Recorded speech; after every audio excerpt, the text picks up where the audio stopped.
আগামী 22 তারিখ থেকে আমাদের প্রচারণা শুরু হবে। শুধু আমি আপনাদেরকে বলতে চাই, এখানে যারা উপস্থিত হয়েছেন বিএনপি নেতৃবৃন্দ সহ এলাকার সাধারণ মানুষ, তাদের প্রতি আমার আহ্বান থাকবে, বাংলাদেশের যত ভালো কাজ হয়েছে তার শুরু বিএনপি এবং বিএনপি নেত্রী বেগম খালেদা জিয়া এবং বিএনপি নেতা শহীদ প্রেসিডেন্ট জিয়াউর রহমানের হাত ধরে। জিয়াউর রহমানের সর্বকালের শাসন ব্যবস্থায় আপনারা দেখেছেন বাংলাদেশের খাল খনন কর্মসূচি চালু করা হয়েছিল, কৃষি বিপ্লব ঘটানো হয়েছিল, বাংলাদেশের সংবাদপত্রের স্বাধীনতা দেওয়া হয়েছিল, বহুদলীয় গণতন্ত্র তিনি বাংলাদেশে চালু করেছিলেন। তিনি এমন একটি মতবাদ প্রতিষ্ঠা করে গিয়েছিলেন বাংলাদেশের জাতীয়তাবাদ। সেই জাতীয়তাবাদের ভিত্তি ধরেই বাংলাদেশে সর্বাধিকবার জনগণের ভোটে যতবার সুষ্ঠু নিরপেক্ষ নির্বাচন হয়েছে ততবার তার দল বিএনপি রাষ্ট্র পরিচালনার দায়িত্ব রেখেছে। আপনারা দেখেছেন আমাদের নেত্রী বেগম খালেদা জিয়া যখন রাষ্ট্র পরিচালনার দায়িত্ব ছিলেন তখন তিনি কি করেছেন? তিনি নারী শিক্ষা তৈরি করেছেন। তিনি কি করেছেন? শিক্ষার বিনিময়ে খাদ্য কর্মসূচি চালু করেছেন। তিনি মুক্তিযোদ্ধাদের সম্মানিত করার জন্য মুক্তিযোদ্ধা মন্ত্রণালয় চালু করেছিলেন। বেগম খালেদা জিয়ার শাসনামলে বাংলাদেশের রাস্তাঘাট, স্কুল, কলেজ, মসজিদ, মাদ্রাসার উন্নয়ন হয়েছে। বেগম খালেদা জিয়ার সহায় এদেশের সামাজিক অবকাঠামোর ব্যাপক উন্নয়ন সাধিত হয়েছিল।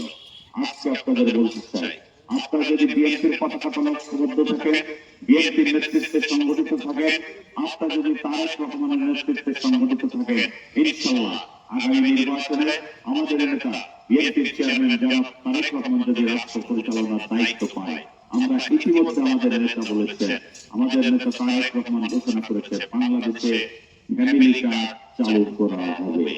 ফ্যামিলি কার্ড মানে বাংলাদেশের প্রত্যেকটা পরিবারের মহিলাদের, যিনি মহিলা বাংলাদেশের প্রত্যেকটি পরিবারের সংসারের প্রধান যে মহিলা তার নামে একটি ফ্যামিলি কার্ড চালু করা হবে। সেই কার্ডের মাধ্যমে কিছু সুযোগ সুবিধা আমরা দিতে চাই। আমরা বাংলাদেশে কৃষি কার্ড চালু করতে চাই।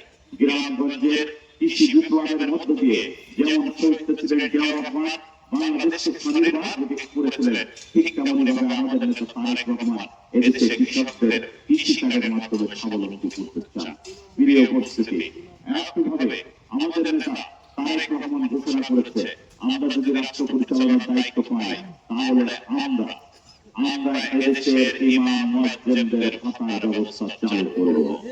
এমনভাবে বাংলাদেশে মানবিকতা, মানবিক গণতন্ত্র প্রতিষ্ঠা করা হবে। আমরা একটি নতুন বাংলাদেশ গড়তে চাই।